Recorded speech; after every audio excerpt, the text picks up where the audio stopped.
صوابی سے، جہاں پر D C او صوابی اطلاع میں کھلی کچہری سے خطاب کر رہے ہیں۔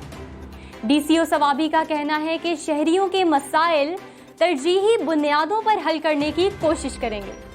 اسی حوالے سے دیکھتے ہیں محمد اسماعیل کی یہ رپورٹ۔